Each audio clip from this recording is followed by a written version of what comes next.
하실 하나님의 말씀은 요한복음 10장 1절부터 6절까지의 말씀입니다.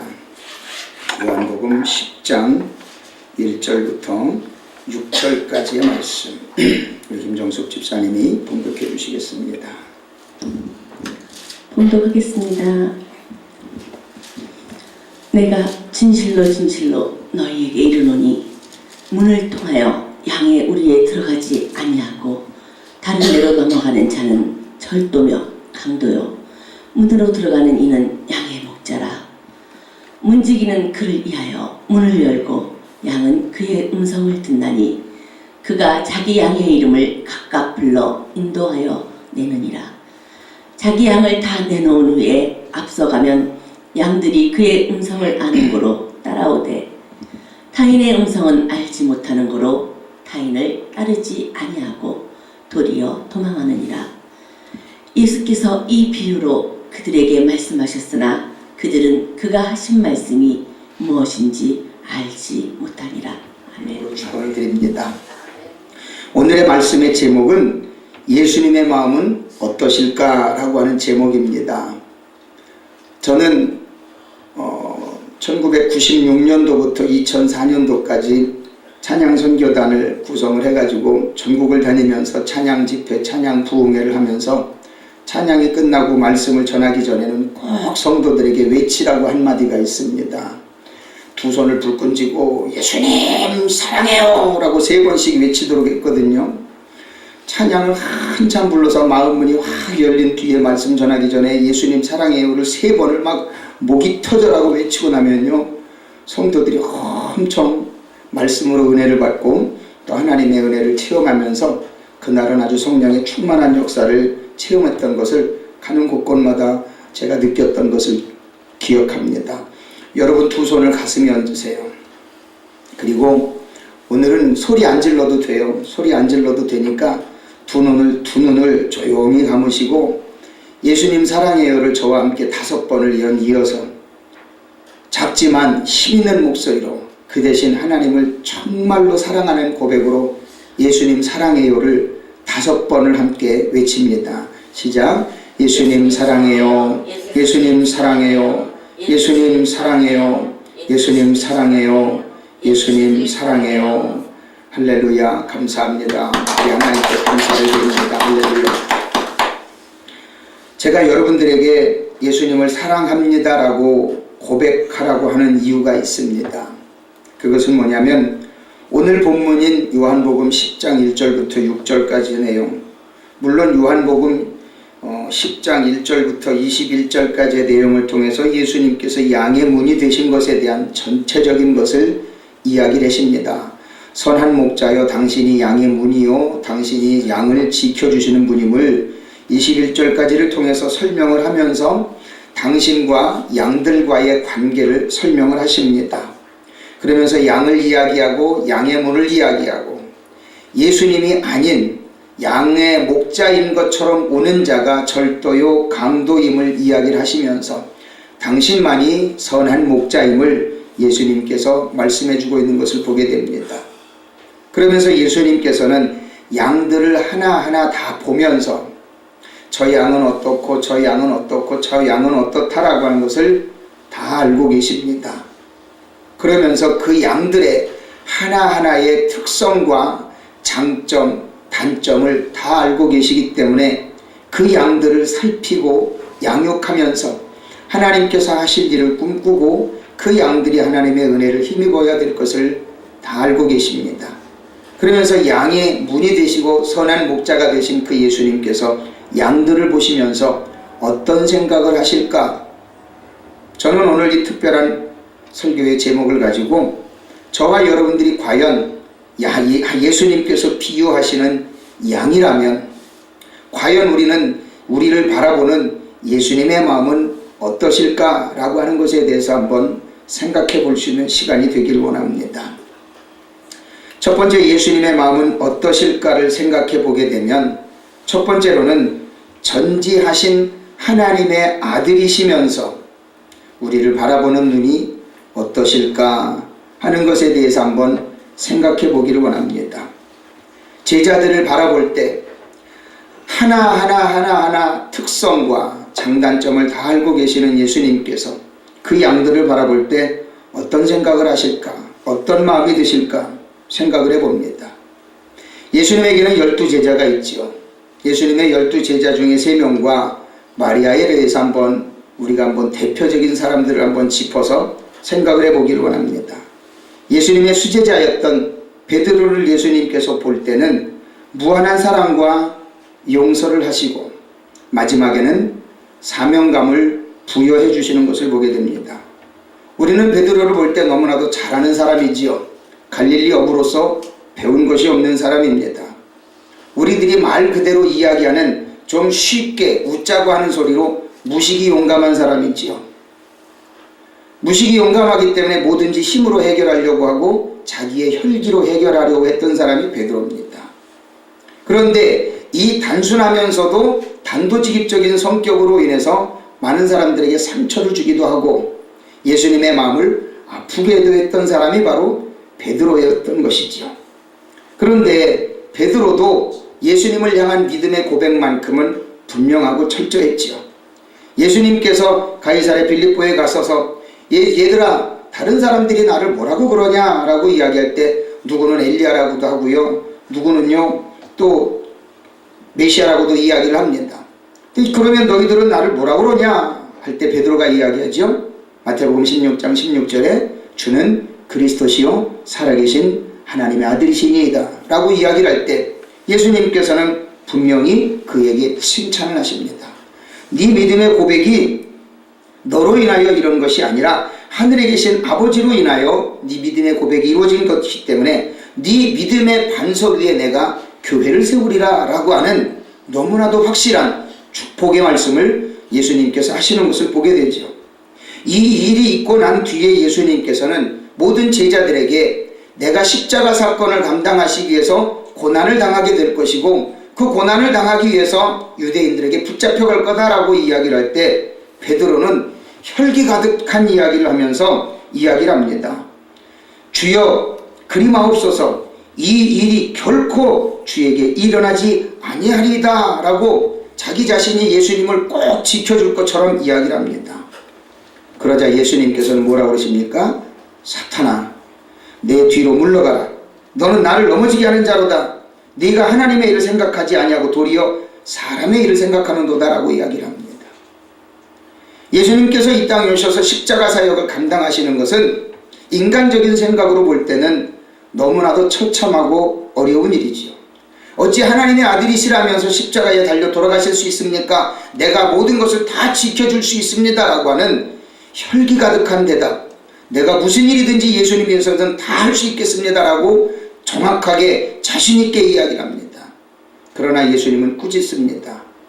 네가 사람의 일만 생각하고 하나님의 일은 생각하지 않는 섣부른 대답을 하는구나 라고 예수님께서는 그에게 질책을 하십니다. 그러면서 그 대답을 하시고 난 뒤에는 분명히 이야기하죠. 예수께서 제자들에게 이르시되 누구든지 나를 따라오려거든 자기를 부인하고 자기 십자가를 지고 나를 따르라 라고 이야기를 하십니다. 여러분들이 할 수 있는 일은 무엇입니까? 베드로와 같이 때로는 혈기 가득한 것으로 여러분의 생각을 시시때때로 표현하고 싶습니까? 아닙니다. 예수님께서는 우리들에게 분명히 무엇인가를 주신 것에 대한 영적인 육적인 분별력을 우리에게 분명히 가르쳐 주시는 것을 보게 됩니다. 마태복음 26장에서는 또 한 번 예수님께서 성만찬을 하시고 난 뒤에 끝부분에 가셔서 예수님께서 하시는 그 일에 대한 베드로의 섣부른 결심이 또 한 번 나타나게 되지요. 마태복음 26장 31절로 35절에 이렇게 기록합니다. 그때에 예수께서 제자들에게 이르시되 오늘 밤에 너희가 다 나를 버리리라. 기록된 바 내가 목자를 치리니 양의 떼가 흩어지리라 하였느니라. 그러나 내가 살아난 후에 너희보다 먼저 갈릴리로 가리라. 베드로가 대답하여 이르되 모두 주를 버릴지라도 나는 결코 버리지 않겠나이다. 예수께서 이르시되 내가 진실로 네게 이르노니 오늘 밤 다 울기 전에 네가 3번 나를 부인하리라. 베드로가 이르되 내가 주와 함께 죽을지언정 주를 부인하지 않겠나이다 하고 모든 제자도 그와 같이 말하니라. 예수님께서 잡혀 죽으실 것에 대해서 예언을 하십니다. 예수님은 모든 것을 다 알고 계셨고 그것을 위해서 오셨기 때문에요. 그러자 베드로가 이야기를 합니다. 결코 그렇게 할 수 없습니다를 자신 있게 이야기를 합니다. 내가 있는데 어떻게 예수님이 잡혀가는 걸 내가 볼 수 있습니까? 나는 절대 그렇게 못합니다라고 이야기를 합니다. 그러자 예수님께서는 아니다. 네가 다 굴기 전에 네가 3번이나 나를 부인할 거다라고 예수님께서 미리 예언을 하십니다. 그러자 절대로 그런 일이 없을 것을 이야기를 하면서 내가 주님과 함께 죽을지언정 내가 절대는 그렇게는 못하겠습니다라고 이야기하자 주변에 있던 제자들도 함께 동조를 합니다. 그러나 그 일들이 과연 그렇게 이루어졌을까요? 그러지 않았던 것을 우리는 보게 되죠. 마태복음 26장을 또한 끝부분에 가게 되면 겟세마네 동산에서 예수님께서 잡히시던 순간에 베드로의 섣부른 행동이 또 한 번 나오죠. 예수와 함께 있던 자 중에 하나가 손을 펴 칼을 빼어 대제사장의 종을 쳐 그 귀를 떨어뜨리니 이에 예수께서 이르시되 네 칼을 도로 칼집에 꽂으라.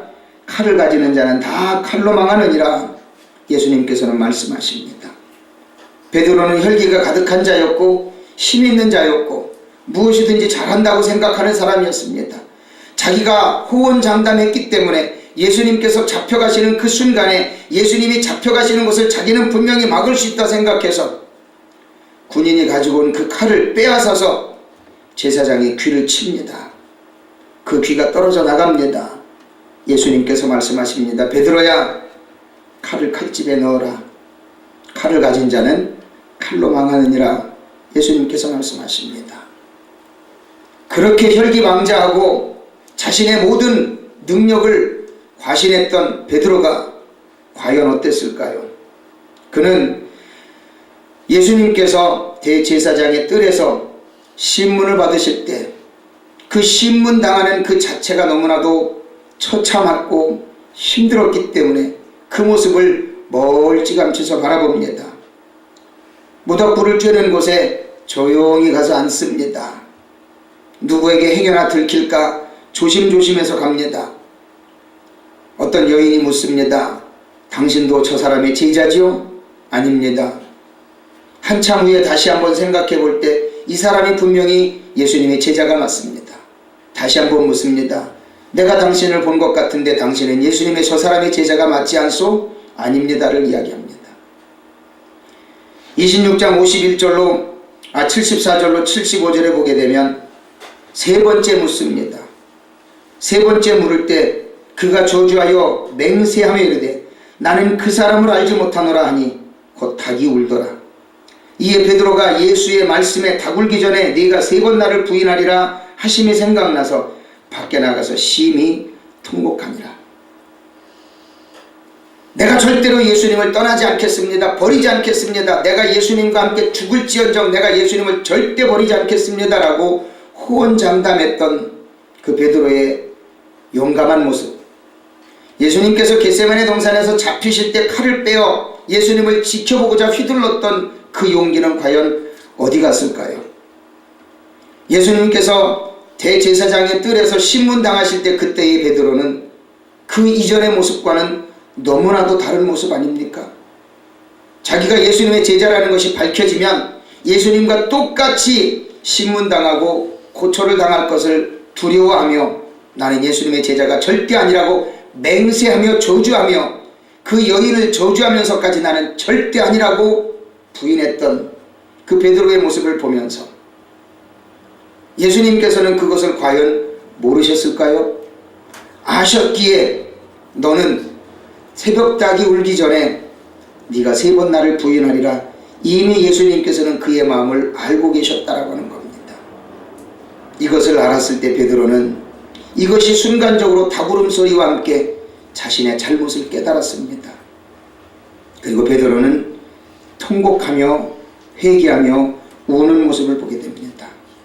이 베드로의 심성을 가졌던 이 베드로는 예수님께서 다시 나타나셨을 때에 예수님을 볼 면목이 없습니다. 예수님을 볼 면목이 없어서 예수님 부르기만 합니다. 예수님께서 다가오셔서 생선을 구워주시고 먹을 것을 떡을 떼어주실 때에 아무 말도 못합니다. 예수님께서 다가오셔서 시몬의 아들 요한의 아들 시몬아 네가 나를 사랑하느냐 물어볼 때 그럼요 내가 예수님을 사랑하는 것을 아시지 않습니까? 예수님께서 물어보는 것은 아가페적인 사랑이었습니다. 하나님께서 원하시는 완벽한 사랑, 그 사랑 아가페를 물어봤는데 베드로는 필리오를 이야기를 합니다. 친구 안에 우정과 같은 사랑을 고백하죠. 끝내 예수님께서는 세 번째 묻습니다. 세 번째 물을 때 요한복음 21장에서는 이렇게 기록하죠. 세 번째 이르시되 요한의 아들 시몬아 네가 나를 사랑하느냐 하시니 주께서 세 번째 네가 나를 사랑하느냐 하심으로 베드로가 근심하여 이르되 주님 모든 것은 아시오매 내가 주님을 사랑하는 줄을 주님께서 아시나이다. 예수께서 이르시되 내 양을 먹이라. 내가 진실로 진실로 네게 이르노니 네가 젊어서는 스스로 띠띠고 원하는 곳으로 다녔거니와 늙어서는 네 팔을 벌리리니 남이 내게 띠띠우고 원하지 아니하는 곳으로 데려가리라. 이 말씀을 하심은 베드로가 어떠한 죽음으로 하나님께 영광을 돌릴 것을 가리키심이로라. 이 말씀을 하시고 베드로에게 이르시되 나를 따르라 하시니 베드로는 예수님을 부인했던 그 모든 것들을 통회자복했습니다. 통곡하며 회개했습니다. 그리고 베드로는 예수님을 전할 때 복음을 전하다가 붙잡혀서 사형당할 때 나는 예수님을 부인했던 너무나도 못된 놈입니다. 이 못된 놈이 어떻게 예수님과 똑같이 십자가에 달려 죽을 수 있습니까? 나를 십자가에 거꾸로 달아주십시오. 그래서 베드로는 십자가에 거꾸로 매달려 죽었습니다. 사랑하는 성도들이여, 어느 누구든지 허물은 있습니다. 그 허물 있는 자 예수님은 용서하기를 원하시고 그 용서하는 자에게 예수님께서는 사명감을 부여해 주시기를 원하십니다. 베드로에게 말씀하신 것처럼 내 양을 먹이라 말씀하십니다. 내 양을 먹이라 말씀하실 때 나는 안 됩니다. 나는 안 됩니다. 나는 못합니다를 여러분 고백하시겠습니까? 여러분들은 분명히 하나님께서 원하시는 사명감이 있습니다. 내 양을 먹이라 하는 그 사명을 저와 여러분들이 분명히 깨닫고 주님 앞에 쓰임받는 아름다운 주의 백성들이 되시기를, 예수님의 귀한 양들이 되시기를 예수 그리스도 이름으로 축원을 드립니다. 두 번째로 생각해 볼 수 있는 인물은 가룟 유다입니다. 여러분들은 가룟 유다 얘기 들으면 혈기가 오르지 않습니까? 가룟 유다는 예수님을 팔 자였음을, 예수님을 팔아먹을 자였음을 성경에서는 미리 이야기를 해줍니다. 마태복음 26장 14절로 16절에는 그때의 12 중에 하나인 가룟 유다라 하는 자가 대제사장들에게 가서 말하되 내가 예수를 너희에게 넘겨주리니 얼마를 주려 하느냐 하니 그들이 은 30을 달아주거늘 그가 그때부터 예수를 넘겨줄 기회를 찾더라. 가룟 유다가 왜 예수님을 팔고 싶은 생각이 들었을까요? 가룟 유다는 기회주의자였고 돈의 욕심이 많은 자였습니다. 그래서 어떻게 해서든지 자기의 욕심을 채우기 위해서는 자기 스승마저도 파는 일에 그는 아무런 거리낌 없이 행동했던 사람입니다. 근데 그에게는 좋지 못한 습성이 하나 있었지요. 그것은 뭐냐면 이 예수님과 동행하는 모든 공동체 생활 속에서 그는 돈의 욕심을 가진 자였습니다. 돈을 관리하는 자였죠. 그런데 그 돈을 관리하는 중에 야금야금 그 돈을 빼먹는 자였습니다. 그 사실이 어디에 나와 있느냐면 요한복음 12장에 보면 마리아가 와서 옥합을 깨뜨립니다. 그 옥합을 깨뜨릴 때 그 옥합을 깨뜨린 마리아를 호통치는 사람이 가룟 유다입니다. 그런데 그 호통치는 얘기를 한번 들어볼까요?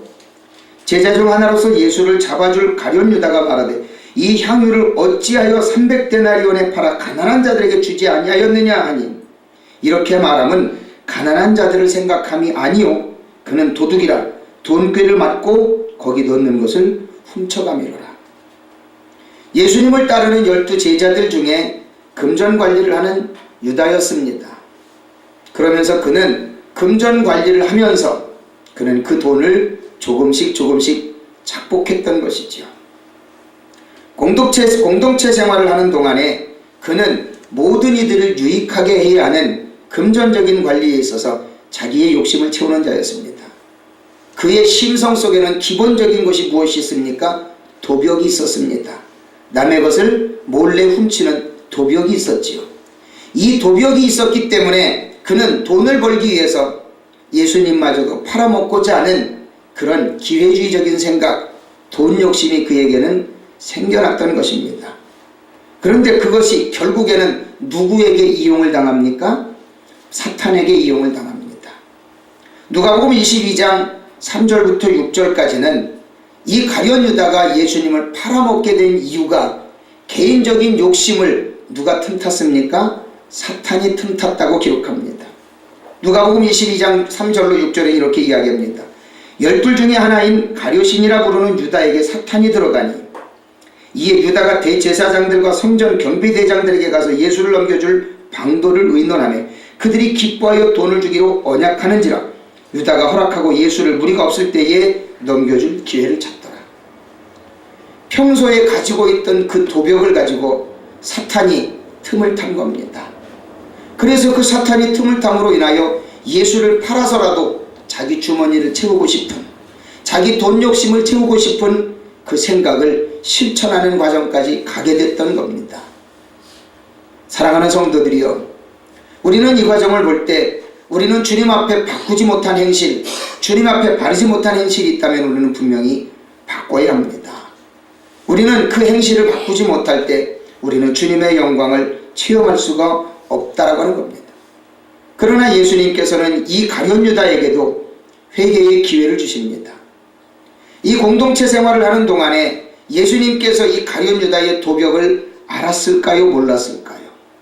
분명히 알았죠. 왜요? 예수님께서 그 가룟 유다를 만드신 분이기 때문에. 그럼에도 불구하고 예수님은 그에게 회개의 자리를 주었습니다. 돈을 맡은 자의 자리를 주었습니다. 관리하는 자리를 주었습니다. 그 일이 있음에도 불구하고 예수님께서는 성만찬하는 자리에, 최후의 만찬하는 자리에서 그 가룟 유다에게 회개, 돌이킬 수 있는 기회를 줍니다. 그 기회를 주는데 마태복음 26장 24절로 25절에는 저는 이렇게 이야기합니다. 인자는 자기에게 대하여 기록된 대로 가거니와 인자를 파는 그 사람에게는 화가 있으리로다. 그 사람은 차라리 태어나지 아니하였더라면 제게 좋을 뻔하였느니라. 예수를 파는 유다가 대답하여 가로되 라삐여 나는 아니지요? 대답하시되 네가 말하였도다 하시니라. 예수님께서는 물어보는 유다에게 네가 했어 분명히 이야기를 하십니다. 그것은 무엇을 이야기합니까? 회개하라고 하는 기회를 준 것입니다. 우리는 유추해 볼 수 있는 상황입니다. 12명의 모든 제자들이 있습니다. 너희들 중에 이 그릇에 손을 넣는 자가 나를 팔 거다라고 이야기를 하십니다. 모든 제자들이 다 물어봅니다. 예수님 납니까? 납니까? 납니까? 물어봅니다. 가룟 유다도 물어봅니다. 예수님 접니까? 물어볼 때 모든 사람이 다 듣도록 너다 라고 이야기하셨을까요? 예수님은 인격적인 분이십니다. 모든 이들이 다 듣지 않을 기회를 예수님께서 마련하셔서 네가 했잖니. 예수님은 조용히 유다에게만 이야기하셨을 겁니다. 그럼에도 불구하고 이 가룟 유다는 자신의 인격을 지켜주고 체면을 지켜주는 그 예수님 앞에 회개할 기회를 놓쳐버리는 어리석음을 우리는 보게 됩니다. 결국엔 어떻게 됐습니까? 마태복음 27장 5절에 보게 되면 유다가 은을 성소에 던져놓고 물러가서 스스로 목매어 죽은지라. 돈의 욕심을 가지면요 자기 스스로를 바꿔갈 수 없습니다. 오늘날 교회 안에서도 돈의 욕심을 가진 자가 있습니다. 돈의 욕심을 가진 성도는 하나님 앞에 충성 헌신할 수 없습니다. 돈의 욕심을 가진 목사들은 자기가 하나님 앞에 스스로 일궈놓은 그 교회를 스스로 깨뜨리는 어리석음을 보게 됩니다. 우리는 욕심 가지고 주님 앞에 나아갈 것이 아니라 우리는 주님 앞에 나 자신을 드리는 희생과 헌신으로 나아가야 합니다. 하나님께서 회개의 기회를 주실 때 우리는 회개할 줄 아는 하나님의 신실한 백성들이 되어져야 함을 우리는 분명히 보게 됩니다. 또 한 사람 생각해 본다면 빌립이라고 하는 사람을 우리는 생각해 보게 됩니다. 빌립은 굉장히 현실적인 사람이었습니다. 그리고 계산이 정확한 사람이었습니다. 이 너무나도 지극히 현실적이고 계산적인 이 빌립은 지식이 많은 사람이었습니다. 율법에 대해서 아는 사람이었고 이 땅에 이스라엘에 오실 메시아에 대한 지적인 능력을 가지고 있는 사람이었습니다. 요한복음 1장 45절에 보게 되면 빌립에 대해서 이렇게 간단하게 소개를 합니다. 빌립이 나다나엘을 찾아 이르되 모세가 율법에 기록하였고 여러 선지자가 기록한 그 일을 우리가 만났으니 요셉의 아들 나사렛 예수니라라고 나다나엘을 자기가 만난 예수님에게 나다나엘이라고 하는 친구를 데리고 갈 것을 권면하면서 나다나엘에게 이야기하기를 모세의 율법에 기록한 메시아 그가 왔다. 내가 그 사람을 만났으니까 우리가 그 예수님을 좀 만나러 가자라고 이야기를 합니다. 이것은 무엇을 이야기합니까?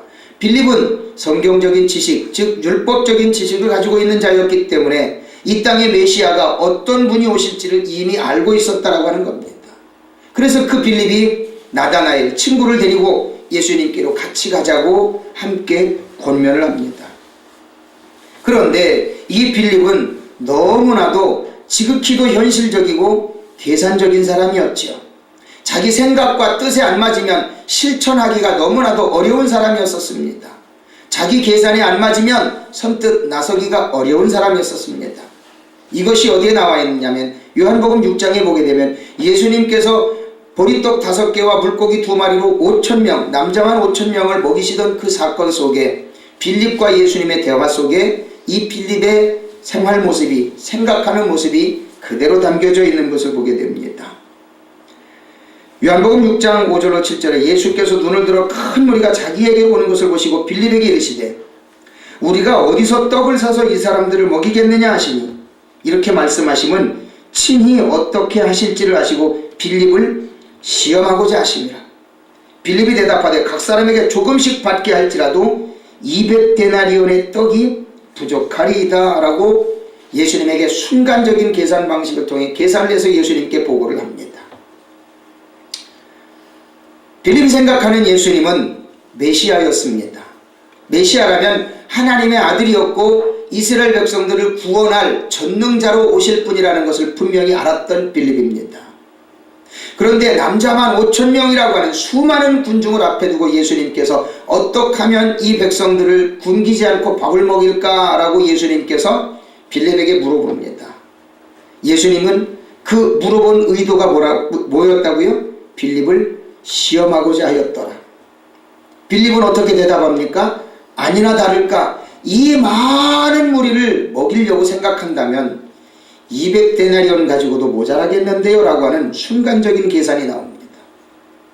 이만큼 빌립은 계산이 빠듯한 사람이었지요. 그러나 예수님은 그에게 능력을 보여주심으로 인해서 그 보리떡 5개와 물고기 2마리를 가지고 남자만 5,000명을 먹이고 남은 것을 12광주리에 다시 거둬들이는 기적을 베풀어 주시는 것을 보게 됩니다. 저와 여러분 하나님을 향한 믿음, 예수님을 향한 믿음의 삶에서 무엇을 계산하고 있습니까? 무엇을 생각하고 있습니까? 내가 하나님 앞에 이만큼 드리면 나는 무지하게 부족할 텐데, 내가 하나님 앞에 이만큼 헌신하면 내 삶의 손에는 이만큼 다가올 텐데 라고 여러분들은 계산하지 않습니까? 그러나 예수님은 우리에게 원하시는 것이 그것이 아닙니다. 네 헌신이 결코 아깝지 않을 거야, 네 희생이 결코 아깝지 않을 거야를 예수님께서는 분명히 이야기하고 싶은데 내 생각 속에는 계산이 돌아갑니다. 내가 이만큼 헌신하고 내가 이만큼 희생하면 내 주머니는 이만큼 비는데 라고 하는 계산을 하게 됩니다. 이것이 누구나 가질 수 있는 생각이지요. 그런데 빌립은 그런 것만 계산하는 것이 아니라 영적인 면에 있어서도 예수님과 어떤 계산을 분명하게 하는 모습을 또 보게 됩니다. 요한복음 14장에서는 최후의 만찬을 하는 과정 속에 예수님과 빌립의 대화 속에 이러한 모습을 보여줍니다. 요한복음 14장 6절로 7절에 예수께서 이르시되 내가 곧 길이요 진리요 생명이니 나로 말미암지 않고는 아버지께로 올 자가 없느니라. 너희가 나를 알았더라면 내 아버지도 알았으리라. 이제부터는 너희가 그를 알았고 또 보았느니라. 빌립이 이르되 주여 아버지를 우리에게 보여주옵소서. 그리하면 족하겠나이다. 예수께서 이르시되 빌립아 내가 이렇게 오래 너희와 함께 있으되 네가 나를 알지 못하느냐? 나를 본 자는 아버지를 보았거늘 어찌하여 아버지를 보이라 하느냐? 나는 아버지 안에 거하고 아버지는 내 안에 계신 것을 내가 믿지 아니하느냐? 내가 너희에게 이르는 말은 스스로 하는 것이 아니라 아버지께서 내 안에 계셔서 그의 일을 하시는 것이라. 내가 아버지 안에 거하고 아버지께서 내 안에 계심을 믿으라. 그렇지 못하겠거든 행하는 그 일로 말미암아 나를 믿으라. 빌립은 예수님에게 내가 곧 길이요 진리요 생명이라 말씀하신 그 예수님의 교훈을 보면서도 그러면 아버지를 내게 보여주세요. 현실적인 증거를 보여달라고 예수님에게 직접적으로 묻습니다. 예수님에게 보여달라고 이야기한 그 의도 속에는 무엇이 있는 줄 아십니까? 그는 분명히 메시아적인 사상을 가지고 있는 지식인, 율법적인 지식이 있는 사람임에도 불구하고 어떤 현실적인 증거를 자기한테 달라는 겁니다. 얼마나 계산적입니까? 5,000명을 먹이실 때는 금전적인 계산마저 했던 사람이 예수님께서 길이요 진리요 생명 되시기 때문에 내가 너희들을 위해서 천국을 준비했다라고 이야기할 때는 영적인 사실에 관해서도 현실을 보여달라는 겁니다. 얼마나 하나님 앞에 계산적입니까? 생활적인 계산, 영적인 계산을 분명히 해야만, 보여줘야만 내가 믿겠습니다라고 하는 어리석은 질문을 합니다. 그러니까 예수님께서는 말씀하시잖아요. 네가 나와 하루 이틀 같이 다녔니? 내가 하는 일 너 못 봤니? 내가 수많은 기적을 일으켰음에도 불구하고 너는 못 봤니? 라고 예수님께서는 되묻습니다. 그러면서 예수님을 보여달라고, 하나님을 보여달라고 요구하지 말고 내가 하는 일을 보고 하나님이 계심을 봐라 라고 예수님께서 설명을 해주십니다. 여러분은 하루하루를 살아가는 삶을 통해서 하나님이 계신 것을 느낍니까? 못 느낍니까? 마음속으로 한번 대답해 보십시오. 여러분은 분명히 하나님이 살아계신 것을 매일매일, 아니 매 순간마다 느끼실 겁니다. 그럼에도 불구하고 하나님이 안 계신 것처럼, 하나님이 없는 것처럼 되묻는 분들 있습니까? 하나님을 시험하는 겁니다. 예수님을 시험하는 겁니다. 로마서에서는 분명히 사도 바울이 로마 교회 교인들에게 믿는 자든 안 믿는 자든 똑같은 해와 달과 별과 바람을 주고 비를 주지 않습니까? 사도 바울은 설명을 합니다. 그럼에도 불구하고 하나님을 안 믿는 사람들은 마치 하나님이 안 계신 것인 양 부인하고 싶어져 하는 것이라고 사도 바울은 분명히 로마 교회 교인들에게 이야기를 합니다. 저와 여러분이 주님께 빌립과 같은 질문을 하고 싶지는 않습니까? 하나님 있으면 보여주세요. 내가 보여주면 믿겠습니다. 보여주면 족하겠나이다. 즉 예수님을 보여주면 좋겠습니다. 하나님을 보여주면 좋겠습니다. 여러분은 주님 앞에 그런 질문하지 않습니까?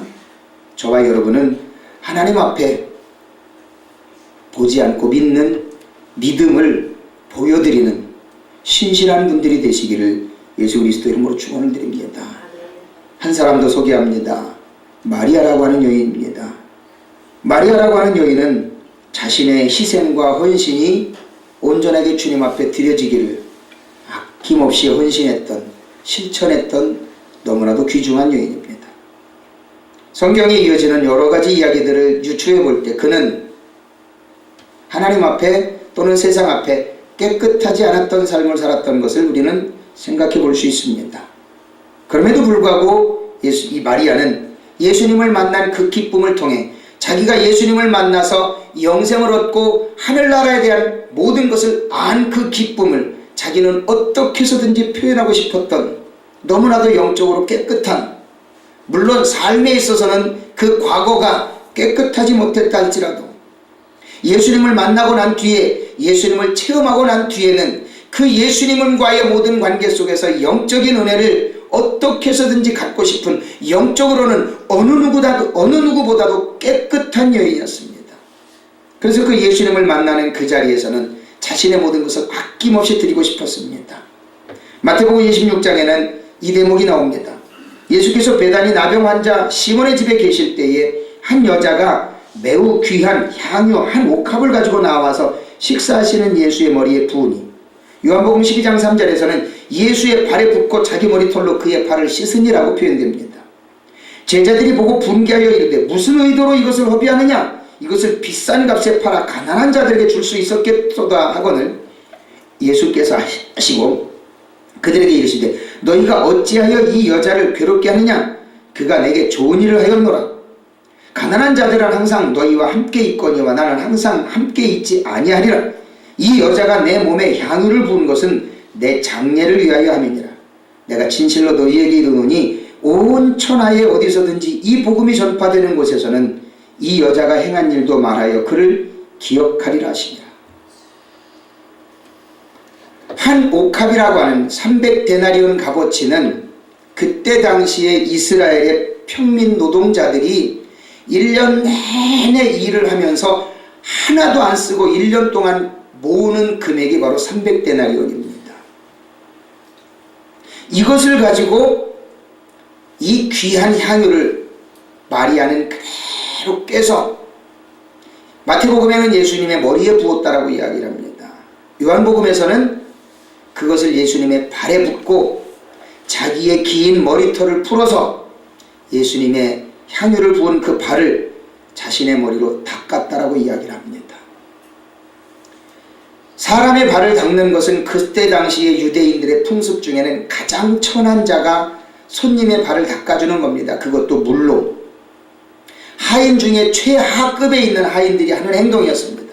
그런데 마리아는 자기가 너무나도 많은 시간들 모았던 그 옥합, 가장 귀중한 향유 한 옥합을 가지고 그것을 열어서 예수님의 머리에 붓고 발에 붓고, 그것도 모자라서 자신의 머리를, 자신의 자존심이 달린 이 머리를 풀어 예수님의 발을 씻어줍니다. 제자들은 호통을 칩니다. 이거 팔아가지고 가난한 사람들 나눠주면 좋은데 왜 이렇게 허튼 짓 하냐라고 이야기를 합니다. 예수님께서는 그들의 호통에 꾸짖으십니다. 왜 이 여자를 괴롭게 하느냐? 이 여자가 한 것은 내 장례를 위한 것이라. 즉 예수님의 죽으심에 대한 그 모든 것들을 마리아는 몰랐지만 예수님은 그에게 칭찬하기 위하여 당신께서 하실 그 사역을 미리 비유하여 말씀을 하십니다.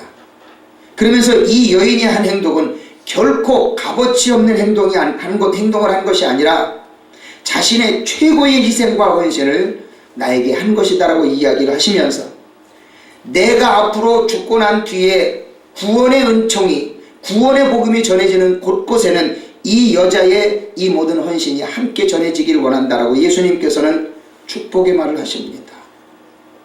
여러분, 하나님을 위한 희생과 헌신, 여러분에게는 손해라고 생각됩니까?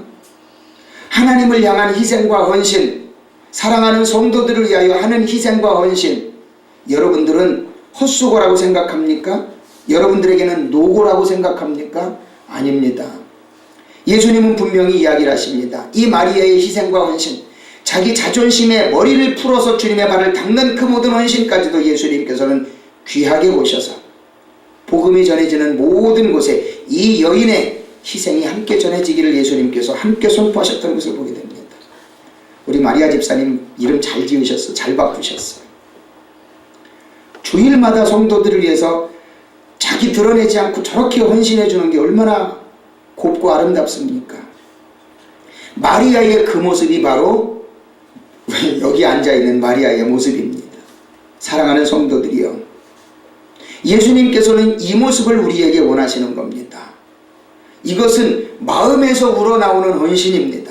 물론 자기의 전 재산을 깨뜨리는 헌신도 있었지만 그 전 재산을 깨뜨리면서 자신의 자존심까지도 주님 앞에 내려놓는 헌신을 하게 됩니다.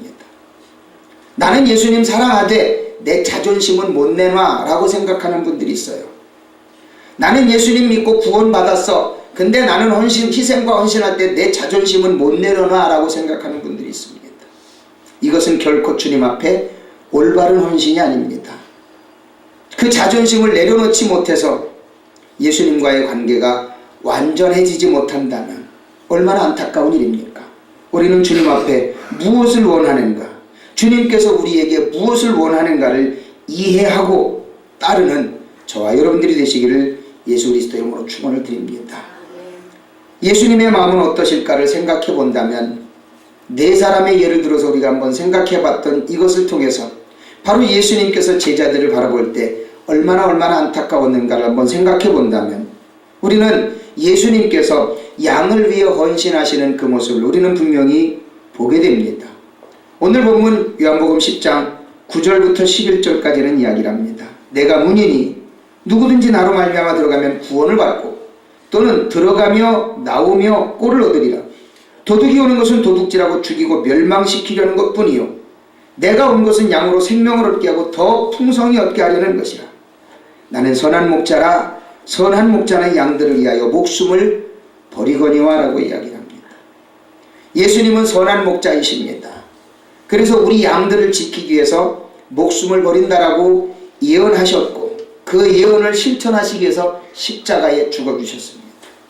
그 십자가에 죽어주신 그 은혜를 따라 우리는 구원을 받고 주님께서 베풀어 주신 그 은혜의 울타리 안에 우리는 양의 문 안에 들어올 때 우리는 구원받아 천국을 간다라고 하는 사실입니다.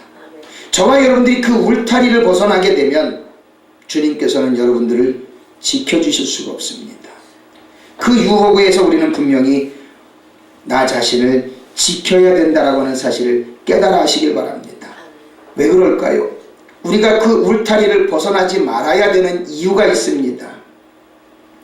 우리의 신앙생활을 빼앗아가고자 하는 악한 마귀는 늘 나를 넘봅니다.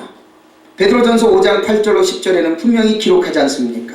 근신하라 깨어라 너희 대적 마귀가 우는 사자같이 두루다니며 삼킬 자를 찾나니 너희는 믿음을 굳건하게 하여 그를 대적하라. 이는 세상에 있는 너희 형제들도 동일한 고난을 당하는 줄을 알미라. 모든 은혜의 하나님 곧 그리스도 안에서 너희를 부르사 자기의 영원한 영광에 들어가게 하시니가 잠깐 고난을 당한 너희를 친히 온전하게 하시며 굳건하게 하시며 강하게 하시며 터를 견고하게 하시리라. 언제든지 저와 여러분의 신앙을 빼앗아가고자 하는 악한 마귀는 우는 사자같이 두루다니면서 삼킬 자를 찾는다라고 이야기를 합니다. 과연 마귀가 예수님을 믿지 않는 지옥 가기로 결정된 그 사람들을 낚아채려고 늘 노릴까요? 아닙니다. 악한 마귀는요 이미 구원의 확신을 가지고 그 구원의 확신을 통해서 하나님을 섬기고 하나님 앞에 충성 봉사하는 자들을 넘어뜨리기 위해서 늘 넘보고 있다라고 하는 겁니다. 이것이 양의 문, 즉 은혜의 울타리 안에 있는 구원받은 저와 여러분들을 노리는 악한 마귀의 괴계라는 것을 분명하게 기억하고 때로는 신앙 안에서 넘어지도록 기도하지 못하도록 구원의 은혜를 잃어버리도록 많은 유혹들을 합니다. 교회 안에서 싸우게 만듭니다. 다투게 만듭니다. 반항하게 만듭니다. 이것이 마귀의 일입니다. 불평불만하게 합니다. 교회를 향하여 삿대질을 하게 만듭니다. 이것이 누구의 일입니까? 마귀의 일입니다. 저와 여러분들이 이러한 것에 조금이라도 동참하기 시작하면 그때부터는 마귀의 밥이 되기 시작합니다. 사랑하는 성도들이요, 이 일에 저와 여러분들이 쓰임받지 않도록 예수님께서 지켜주시기를 소망할 때 그 울타리를 벗어나지 않도록 애쓰시는 저와 여러분이 되시기를 예수 그리스도 이름으로 축원을 드립니다. 아멘. 세 번째로 생각해 볼 수 있는 것은 예수님께서는 삭군 목자들을 바라보면서 마음 아파하십니다. 11절과 12절에서는 예수님께서는 당신은 선한 목자지만 양들을 빼앗아 가기 위한 삭군 목자들 또는 양들을 지켜주지 못하는 삭군 목자들을 이야기를 합니다. 11절과 12절은 이야기하지요. 나는 선한 목자라. 선한 목자는 양들을 위하여 목숨을 버리거니와 삭군은 목자가 아니요 양도 제 양이 아니라 이리가 오는 것을 보면 양을 버리고 달아나나니 이리가 양을 물어가고 또 해치느니라 말씀합니다.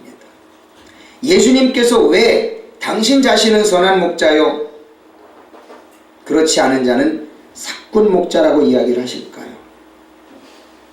선한 목자는 그 양들을 위해 희생을 합니다. 삭군 목자는 위험이 닥치고 어려움이 닥칠 때 그 양들을 버려두고 자기 목숨을 유지하기 위해서 도망갑니다. 양들이야 잡아먹히든 말든 자기 목숨만 부지하면 된다는 생각에 도망을 가는 것이 삭군 목자라고 하는 거지요. 이 땅에는 삭군 목자들이 있습니다. 바로 이단 교주들이지요. 그리고 타락한 목자들입니다. 이단 교주들이 이 땅에서 너무나도 많은 일들을 저질렀습니다.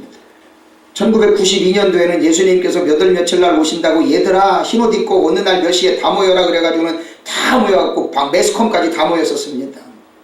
12시 땡 되면 예수님 오신다 그래갖고 땡 쳤는데 예수님은 오시지도 않았잖아요. 우리가 너무나도 잘 알고 있는 거시기 선교회, 다가올 미래 그래가지고 다미 선교회 해가지고 그 전에 그 교주가 뭐라 그런 줄 아십니까? 얘들아 주님 오실 텐데 뭘 재산 가지고 있을 필요 뭐 있어? 다 팔아서 주님께 드려야지. 그리고서는 그 시간에 예수님이 안 오신 뒤에 그 사람은 뭐라 그런 줄 아셔요? 예언을 잘못 받았다라고. 그리고 성도들이 헌신해서 잔뜩 모아놨던 그 재산 어떻게 했는지 아세요? 다 미리 저쪽 동네로 다 빼돌려놨어요. 우리나라가 아닌 물 건너에다가. 그리고 자기는 도망갔어요. 사랑하는 성도들이여, 이단 교주들에게 속지 마시기 바랍니다. 주님은 그날과 그 시를 아무에게도 안 알려주셨어요. 예수님에게도 안 알려주셨어요. 하나님만 아십니다. 그런데 그것을 자기가 어떻게 예언을 듣는다고 이야기를 합니까? 있을 수 없는 일입니다. 또한 타락한 목자들이 있습니다. 자기 배를 불리기 위해서 성경을 이용해 먹습니다. 교회를 이용해 먹습니다. 그러나 여러분 오해하지 마십시오. 이 땅에 타락한 목자들 많지 않습니다. 많은 사람들이 생각합니다. 타락한 몇몇 목사들이 매스컴에서 부풀려 놓은 그 소식 때문에 이 땅의 많은 목회자들이 대부분이 그런 건 줄로 알아요. 오해하지 마십시오. 이 땅에 삭군 목자들 있는 건 사실입니다. 그러나 빙산의 일각을 보고 빙산 전체를 여러분들 비판하지는 마십시오. 이사야 56장에서는 바른 소리 하지 못하는, 이 세상을 향해서 하나님의 백성들에게 바른 소리 못하는 그러한 사람들을 맹인이라고 이야기하며 짖지 못하는 개라고 표현합니다. 이사야 56장에는. 정말로 하나님의 백성들을 위하여 하나님 앞에 선택된 종들이라면 하나님의 백성들을 위해서 옳은 소리를 해줘야 합니다. 성도들이 바른 신앙 가도록 파수꾼의 역할을 해줘야 하는 것이 진정한 목자의 일입니다. 성도들이 잘못된 길을 가는데 바른 소리 하지 말아야 합니까? 마음 아플까봐? 성도들이 바른 길을 가지 못하면 목자가 가지고 있는 지팡이는 왜 가지고 있을까요? 양들이 다른 길 가게 하면 바른 길 가도록 쳐주는 것이 목자가 가지고 있는 지팡이입니다. 맹수가 다가오면 그 맹수에게서부터 양들을 지키기 위하여 그 지팡이를 사용해서 맹수를 쫓아냅니다. 외부적으로 내부적으로 양들을 지켜줘야 하는 것이 지팡이입니다. 때로는 그 양이 바른 길 가지 못하다가 그 지팡이에 맞아 고통을 느끼더라도 바른 길 가게 해주는 것이 지팡이의 역할입니다. 짖지 못하는 개가 무슨 소용이 있습니까? 밥만 먹고 밥만 축내는 개는 아무런 쓸모가 없습니다. 이 땅의 진정한 목자들은 하나님께서 원하시는 진실을 이야기해야 합니다. 에스겔 13장에서는 이야기합니다. 자기 생각에서 우러나오는 예언을 하는 거짓 예언자들에게 속지 말라고 이야기를 합니다. 에스겔 14장에서는 이스라엘 장로들이 우상 숭배할 때 하나님께서는 그것을 지적합니다. 에스겔 34장에서는 이야기합니다. 양을 버린 목자들을 꾸짖습니다. 양을 제대로 돌보지 못하는 그 목자들을 꾸짖습니다. 왜 하나님께서는 에스겔 선지자에게 여러 방면으로 이렇게 꾸짖으실까요? 이 땅에 깨달아야 할 자들이 너무나도 많기 때문이라는 겁니다. 말라기 1장과 2장 9절까지는 분명하게 이야기합니다. 타락한 제사장들이 하나님을 얼마나 욕되게 했고 타락한 제사를 통해서 자신들의 배를 얼마나 많이 불렸는가를 말라기 선지자를 통하여 통렬하게 비판합니다. 그런데도 그것을 듣고도 깨닫지 못하는 이 땅에 종들이 있다는 건 사실입니다. 그러나 아주 일부분입니다. 저는 지금도 잊지 못하는 사건이 두 가지가 있습니다. 1996년도부터 2004년도까지 찬양 선교를 하는 동안에 잊지 못하는 두 가지의 사건은 충주에 있는 어떤 교회를 우리 팀을 데리고 부흥회를 하러 갔습니다. 11명이 가가지고 그 부흥회를 찬양을 마음껏 해주고 부흥회를 하는데 그 집회를 하기 전에 삼계탕을 내놓더라고요.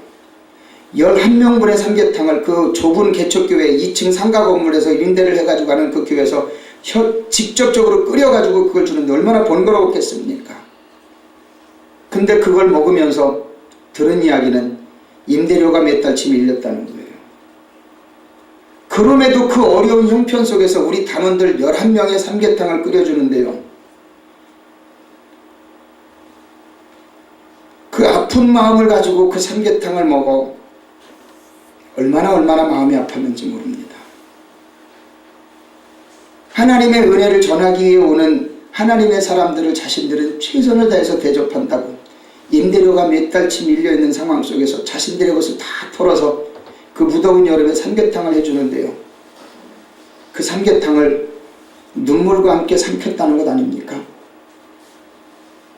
또 한 가지는 인천에 있는 어떤 교회를 갔습니다. 나이는 저와 동갑인데 신학교로는 2년 후배입니다. 저희 팀을 초청했습니다. 저희 팀이 갔습니다. 예배를 드리기 전에 식사 대접을 한대요. 그때 당시에 한식 뷔페가 한참 유행했었습니다. 저희들을 대접한다고 그 한식 뷔페 데리고 가서는 계산을 하더라고요. 그래서 저희는 먹는데 먼저 가셔요. 왜 가셔요? 그랬더니 잠깐만 갔다 올게요. 그러면 갔다 올 줄 알았어요. 밥을 다 먹고 나도 안 오셔요. 예배 시간이 임박했습니다. 빨리 갑시다 하고 교회를 갔습니다. 그 목사님은 우리들을 식사 대접 시켜놓고 자기들은 그 지하 교회의 식구들과 함께 라면 끓여 먹고 있더라고요. 얼마나 마음이 아팠는지 몰라요. 이 시대에 교회를 부흥시켜 놓고 돈에 욕심낸 목자들이 일부분이 있었던 건 사실입니다. 그러나 지금도 전국에 5만 5천여 개의 교회 중에서 복음 전하는 사명감 가지고 굶어가면서 자녀들 또는 자기 자신이 원치 않는 금식해가면서 환경에 어쩔 수 없는 금식해가면서 목회 사역을 감당하는 많은 분들, 심지어 밤마다 남몰래 택배하고 대리운전해가면서 교회를 유지하기 위해서 애쓰는 목자들이 2,000명이 넘습니다. 사랑하는 성도들이여, 대한민국의 목사님들을 욕하지 마십시오. 극히 일부분 교회가 부흥한 것에 대한 재정의 풍부함 가지고 호의호식하는 목사들 문제 일으켰다고 해서 대한민국 교회 전체 목사들 욕하지 마십시오. 지금도 얼굴이 누렇게 떠가지고 임대료 못 내가면서 자녀들 굶겨가면서 고생하는 목사님들 많습니다. 사랑하는 성도들이여, 이 모습을 보면서 예수님의 마음은 어떨까요? 저와 여러분의 마음을 보시는, 삶의 모습을 보시는 예수님의 마음, 지금도 복음 전하기 위해서 애쓰는 하나님의 종들을 바라보시는 예수님의 마음. 6절에는, 오늘 본문 6절에는 이렇게 이야기를 합니다. 예수께서 이 비유로 그들에게 말씀하셨으나 그들은 그가 하신 말씀이 무엇인지 알지 못하니라 라고 기록하는 부분도 보게 됩니다. 이 땅을 살아가는 동안에 하나님께서 여러 가지를 말씀하십니다. 비유로 말씀하시기도 하고 직접적으로 말씀하시기도 합니다. 예수님의 제자들 중에 또는 많은 무리들 중에 예수님께서 비유로 말씀하시고 직접적으로 말씀하셔도 깨닫지 못하는 자들도 많았다라고 하는 겁니다. 사랑하는 성도들이여, 저와 여러분들이 이 땅을 살아가는 동안에 분명히 해야 될 일이 있습니다. 이 시대를 보고 주님을 깨달아 알아야 합니다. 그리고 이 시대를 보고 주님의 마음을 이해해야 합니다. 이 시대가 어떤 시대입니까? 대한민국이 국가적인 어려움을 겪고 있는 시기입니다. 이 시대에 주님의 뜻을 깨달아 알기 위해서 몸부림치기보다는 여론과 군중 심리에 몰려다니면서 자기는 의로운 일 하고 있다고 하는 많은 사람들도 있습니다. 저는 여러분에게 다시 한번 말씀드립니다. 여론과 군중 심리도 무시 못할 것은 아닙니다. 저도 분명히 이해합니다. 그러나 우리가 해야 할 일은 뭡니까? 기도하는 일입니다. 하나님의 뜻대로 해결해 달라고. 이 대한민국을 바라보는 예수님의 마음이 어떨까를 우리는 생각해 보면서 저와 여러분들은 주님 앞에 엎드려 기도하면서 주님의 뜻을 구하고 주님의 마음에 흡족한 아름다운 삶으로 가기 위해서 애쓰시는 저와 여러분이 되시기를 예수 그리스도 이름으로 축원을 드립니다. 기도하겠습니다. 주님,